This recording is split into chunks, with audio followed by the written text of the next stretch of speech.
Hello, hi. I'm going to record some of my statements that I made on my X account.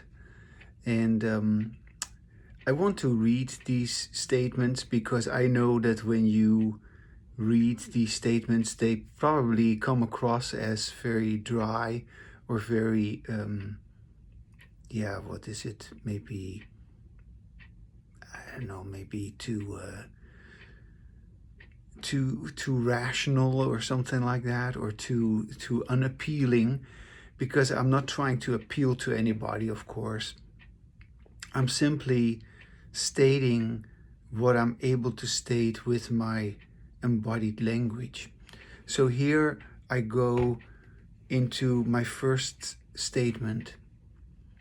Your traditional concept of reality is conflicted, chaotic, contradictory, because it is determined by your usual way of talking, disembodied language, in which you do not speak. Oh, in which you do not listen to yourself while you speak. Sorry.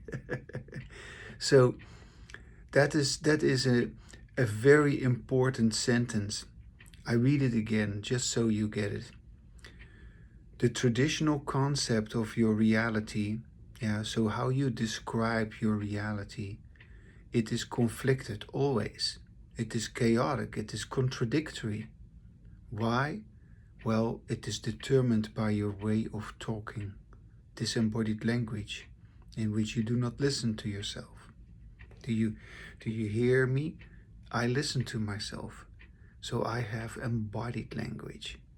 And embodied language allows us to describe our reality in a very different way.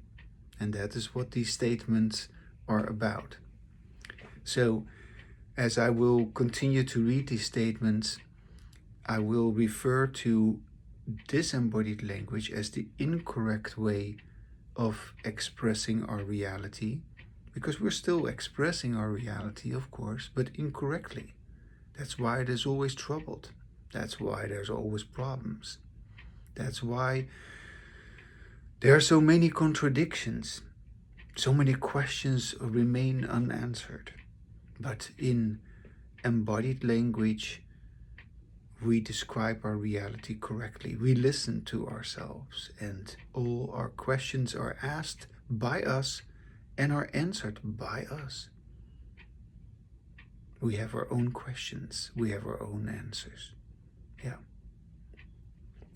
So actually there's a second part to this first statement, and I want to introduce this second part by first repeating once again that first part, because that first part sets the stage for the second part.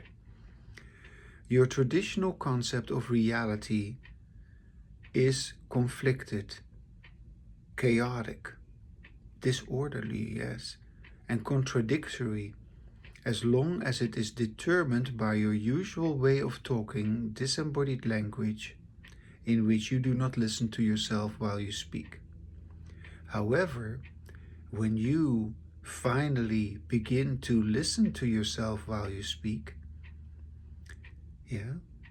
when you begin to speak in such a way that you begin to listen to yourself, then a profound anchoring process, anchoring, do you recognize that word?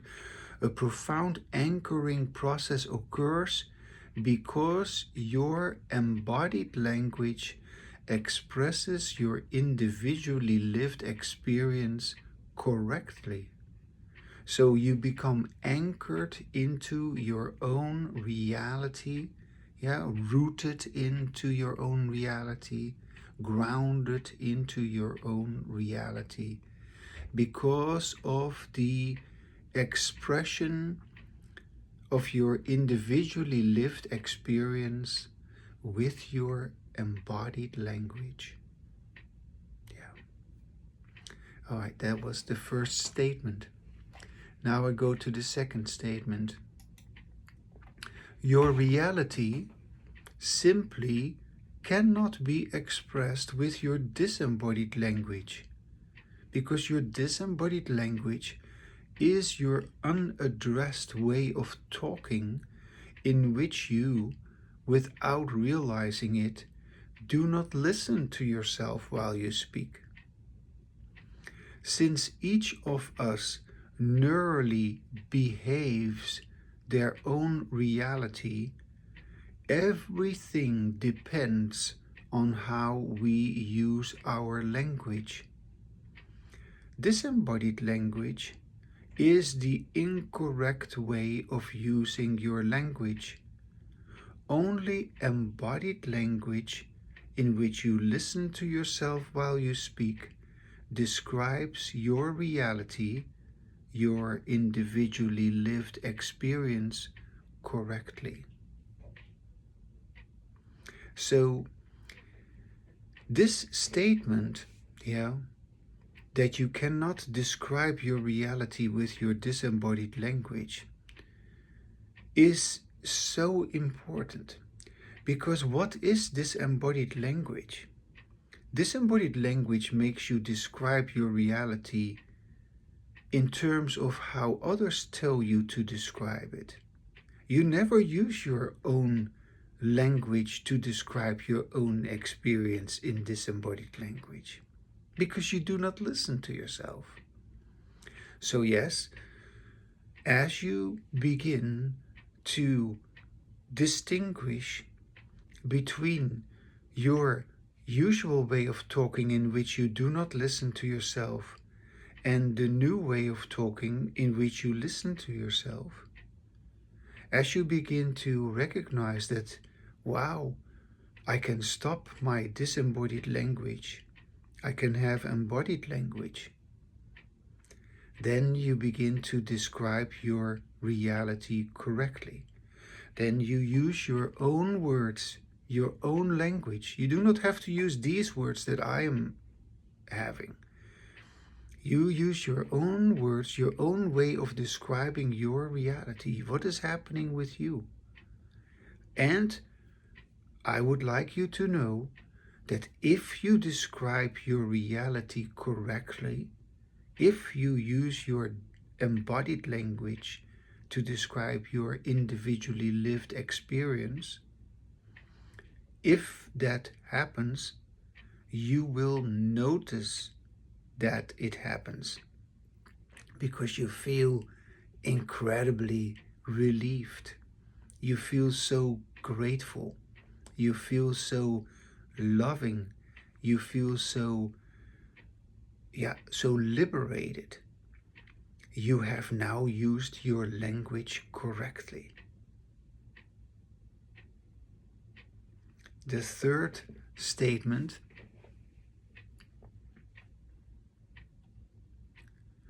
with your disembodied language, which is your usual way of talking, in which you do not listen to yourself while you speak, you have relied on an utterly false concept of reality.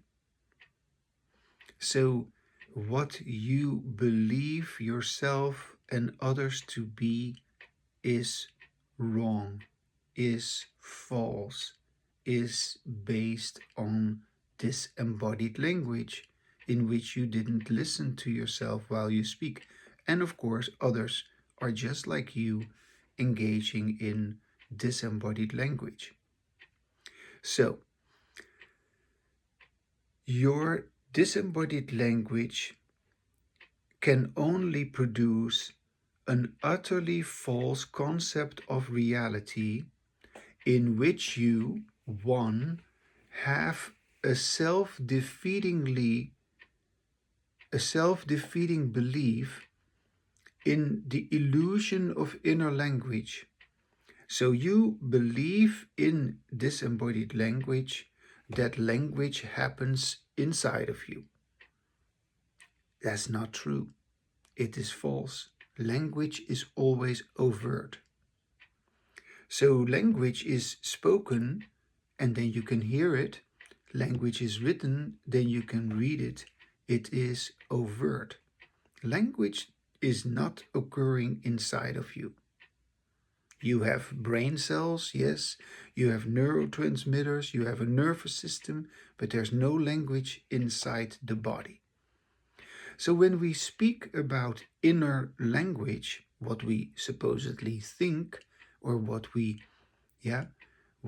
say to ourselves inside our head, all of that is part of overt language. There's no language happening inside of us.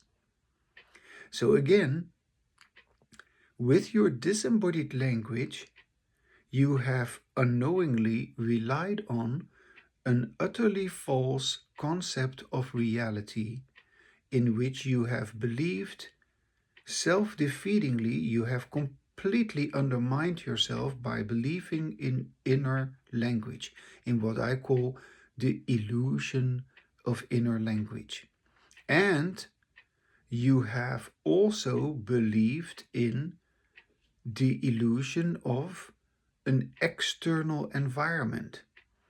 So there is you and there is outside of you, so to speak.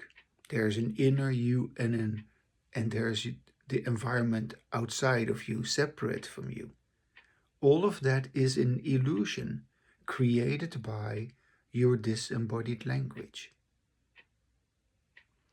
Okay. Now we go to the next one. The tormenting reality of what you, with your disembodied language, imagine to be your internal and your external environment is per definition superficial, defensive, and unintelligent, because both that inner and outer stuff is necessarily first neurally behaved by you. Of course, the you who is presumably behaving this reality, you, your being, your personality, your so-called identity, is also always first neurally behaved and only then verbally, but incorrectly, expressed and described with your disembodied language. Yeah. So your reality, you experience something. Yeah. You see something, you hear something, you feel something, you presumably remember something. You are describing what is happening. And you feel tormented. Your reality is conflicted constantly because of your disembodied language. In disembodied language, the speaker, who is his own listener, is already separated from the listener the moment he or she opens his or her mouth. So it is the separation of the speaker and the speaker as his or her own listener which creates a conflicted reality. In disembodied language, we do not listen to ourselves while we speak. And everything gets worse after that separation. So, in disembodied language, which is our common way of talking, we separate as a speaker from our own reality as our own listener, but of course, we also separate from the listener who is not us as a speaker. So you as my listener are also separated from me as a speaker in disembodied language, because I do not listen to myself while I speak in disembodied language. But in an embodied language, which I'm having, you can sense that I am my own listener, and you hear me differently in embodied language than you would hear me if I have disembodied language. So the tormenting reality of what you, with disembodied language, imagine to be your internal and external environment is per definition superficial, defensive, and unintelligent, because both that inner and outer stuff is necessarily first neurally behaved by you. So before you begin to pay attention to what we're saying, what we're describing, there is a neural behavioral process that precedes these verbal descriptions. We always leave that out. Without our neural behavior, we couldn't behave verbally. So, unless we include that neural behavioral process, which allows us to verbally behave, we cannot begin to actually address whether or not our verbal behavior describes our reality correctly. We, so to speak, toss out the child with the bathwater, which means the most important part, that we neurally behave our reality. Yeah, of course, our nervous system, our body, was conditioned by the circumstances that we have experienced, by the experiences that we have had. So, we need to talk about our nervous system in order to be able to make sense of our reality.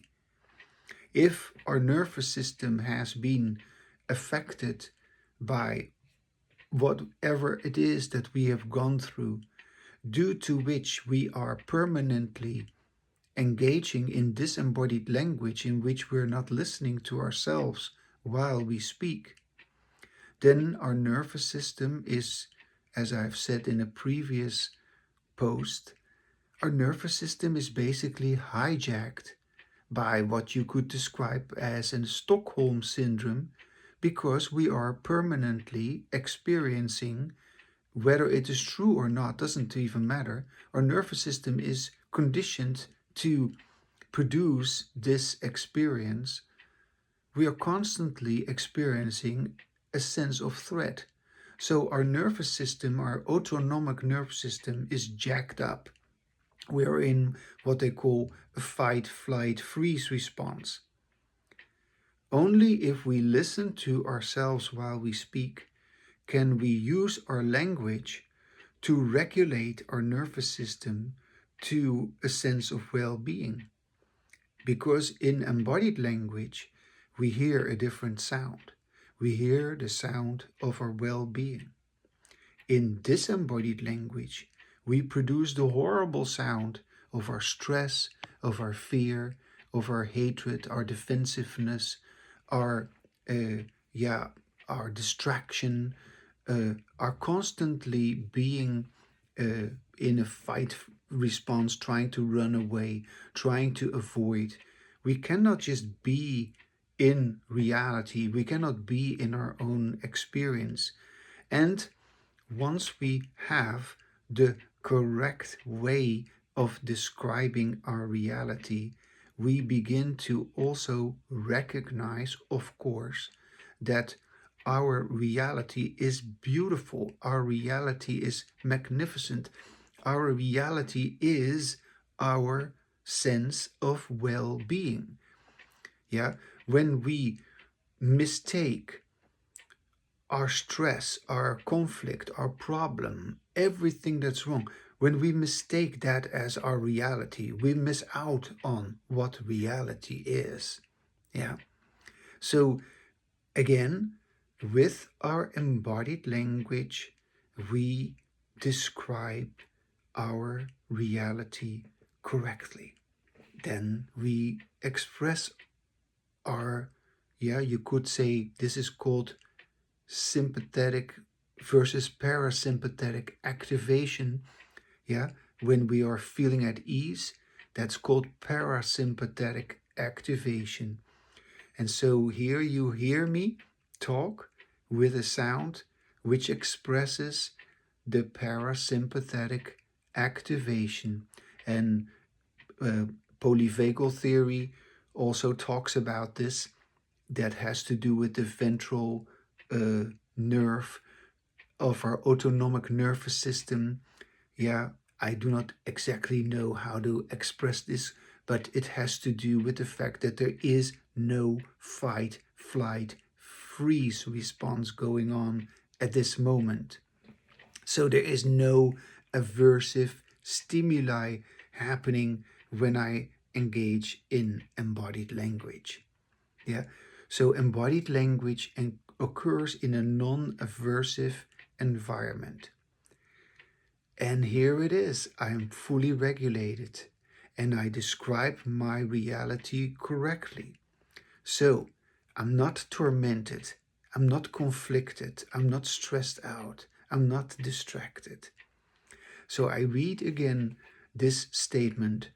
The tormenting reality of what you, with disembodied language, imagine to be your internal and your external environment, yeah, because that is a separation that occurs also due to the separation of the speaker and the listener, because I am the speaker and supposedly you are the listener. So you get that separation in terms of the speaker is me and you are the listener. Yeah. Okay. So the external environment is imagined because of the way in which we speak.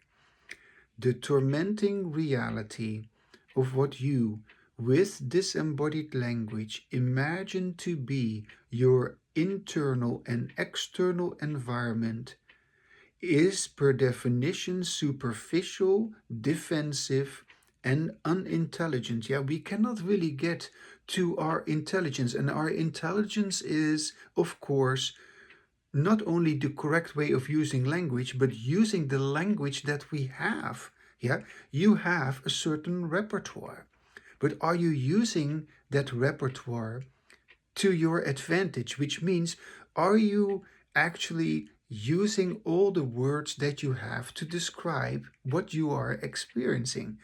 In embodied language, the correct way of using our language is determined by the fact that we say everything we are capable of saying. So I repeat again one more time this statement. I didn't get to the end of it yet. The tormenting reality of what you, with disembodied language, imagine to be your internal and external environment is per definition superficial, defensive, and unintelligent, because both that inner and outer stuff is necessarily first behaved by you. Of course, the you who presumably behaves, that is, your being, your personality, your identity, yourself, that is also neurally behaved and only then verbally, yeah, mostly incorrectly expressed and described by your disembodied language. But it would be verbally correctly described with your embodied language.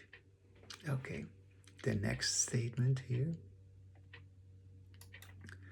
You would immediately become more serious about how you actually use your language if you would recognize that you either correctly describe your individually lived experience with your embodied language in which you listen to yourself while you speak, or you describe your individually lived experience incorrectly with your usual way of talking disembodied language in which you don't listen to yourself while you speak. So, to repeat this sentence, you would immediately become more serious once you basically begin to differentiate between your usual way of talking, disembodied language, and embodied language. All the false imaginary characteristics which you ascribe to yourself, to others, and to the so-called world in which you believe to be living, they derive from your unaddressed disembodied language, in which your language never matches with your individually lived experience. Yeah. So forget about any kind of cognitive restructuring. Yeah, they tell you this in cognitive behavioral therapy. Yeah, I know about that because I've studied psychology and I've given therapy myself, and I know what these psychologists and therapists tell you. No, there's no truth whatsoever to cognitive restructure, no matter what their so-called research says, because they are just only proving their point, and it's all just not really good research. It's all unscientific. How can they be scientific about language if they still believe in the illusion of inner language, in cognitions? The whole issue of cognition is actually a reference to inner language, which doesn't exist. So of course, the you who experiences, the personality who presumably makes it so that you behave in a particular way, your identity, who you believe to be also again a reference to inner language. Yeah, the you who behaves, yeah, the inner you, the inner agent who presumably determines how to be, that is also neurally behaved by, not by you, but your body is just producing that you. Your body is producing that description. Yeah, this incorrect description in which you do not listen to yourself in disembodied language. And so you describe yourself completely wrong with your disembodied language. Yeah, you don't have to believe me, but it is something that you are going to find out. And so the moment you become more serious about how you actually use your language, yeah, when you begin to recognize the difference between, oh, I can listen to myself, that is very, very different. That is totally different. I normally never do that. Yeah, and that is what sets the stage for the correct way of using your language. So, here's another one. With your ongoing embodied language, that is it again, there is no inner you, but of course we are now putting it in quotation marks.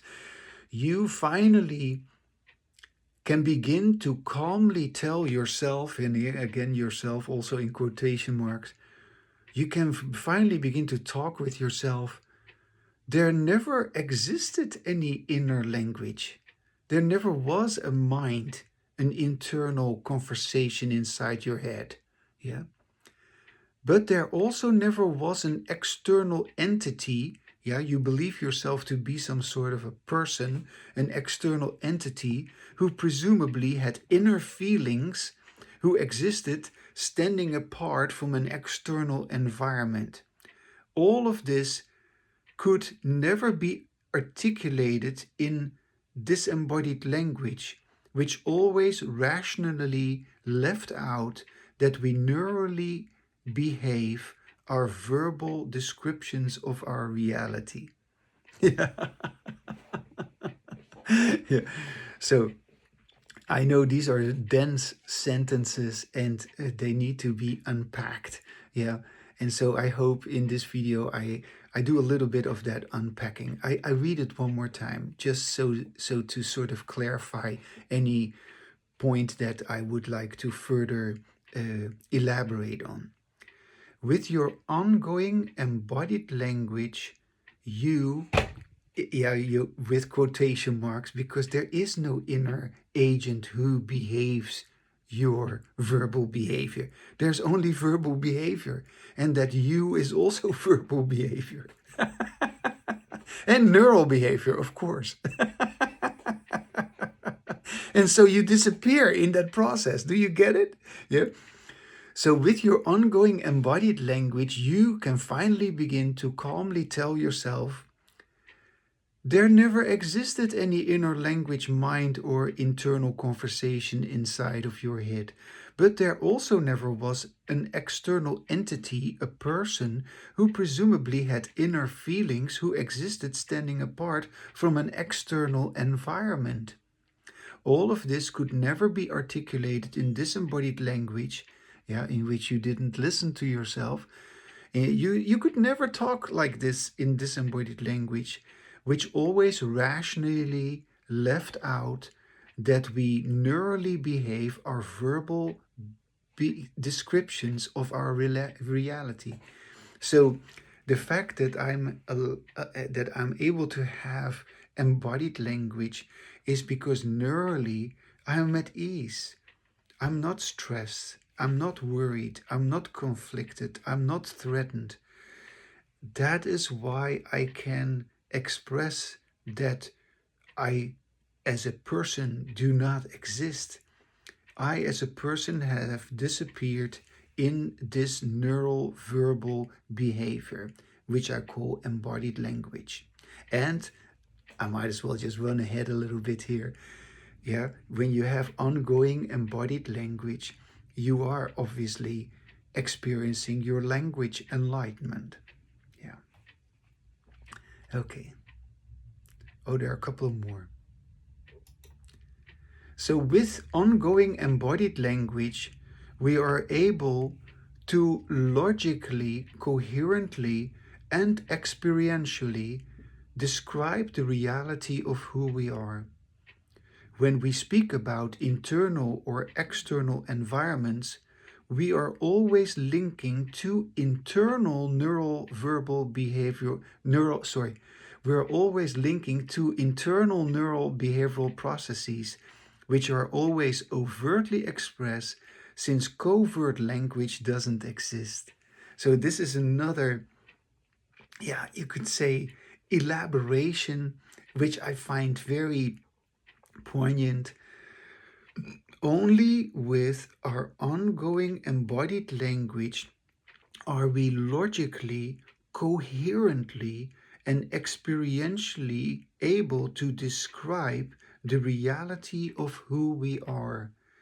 When we speak about internal or external environments, we are actually always linking to internal neural behavioral processes which are always overtly expressed since covert language doesn't exist.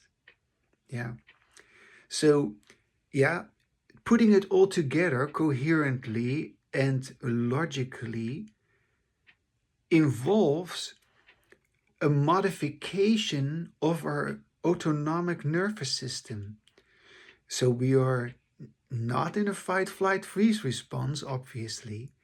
And this is where liberation occurs. Yeah, this is where transcendence of our language occurs. Yeah, and that's what I call language enlightenment.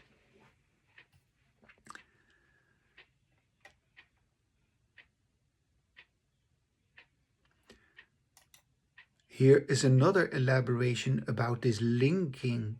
Yeah, because the linking, of course, occurs neurally, but it also occurs verbally. And the linking neurally couldn't occur if the linking verbally didn't occur first. So it's very interesting. And yet, if you can only begin to talk about this when you've had sufficient amount of embodied language to be able to articulate all this. So again, it is also the history of conditioning which has sort of just created a history with embodied language, which makes more embodied language possible. Yeah, I don't know. It's just so magnificent.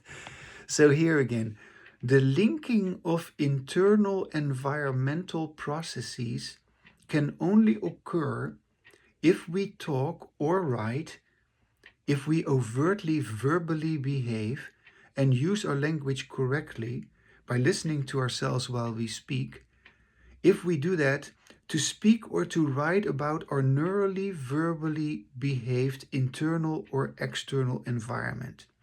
So it all kind of loops back on itself, yeah? And that's, yeah, when the listener when the speaker is his own listener, we are talking about a feedback mechanism, yeah? And so again, I read, the linking of internal environmental processes can only occur if we talk or write, if we overtly verbally behave and use our language correctly by listening to ourselves while we speak, if we do that, to speak or to write about our neurally behaved internal or external environment. Therefore, our conceptual constructs do not occur due to some imaginary, magical neural behavioral chaining. Yeah, that internal process of our neural behavior doesn't happen by itself. No, it happens due to our overt, ongoing embodied language, that is, our language can never occur within our own skin. Yeah.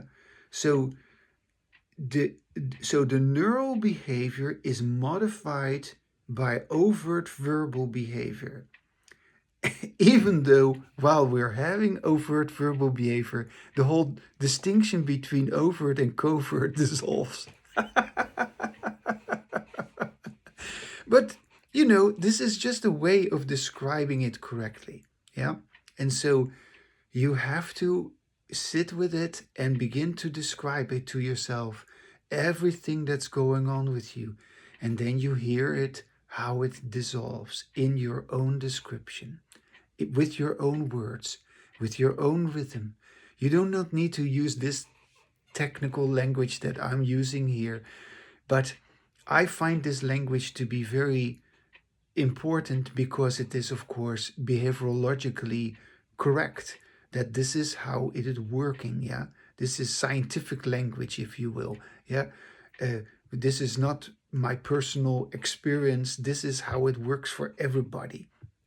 Everybody who will listen to themselves will find that what they are saying disappears into how they are saying it. Yeah. Okay, I have come to the last statement that I want to read to you today, and I've already alluded to it.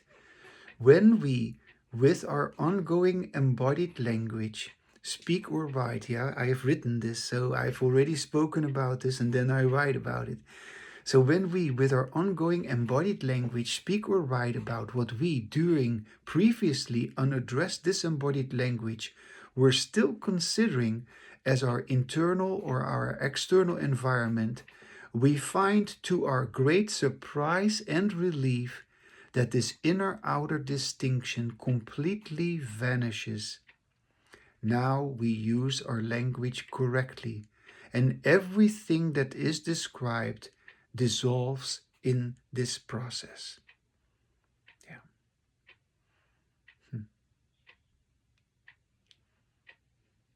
And yeah, we will be talking more about this, of course. This silence, which then begins to reveal itself, that is what truly being silent is all about. Being without language.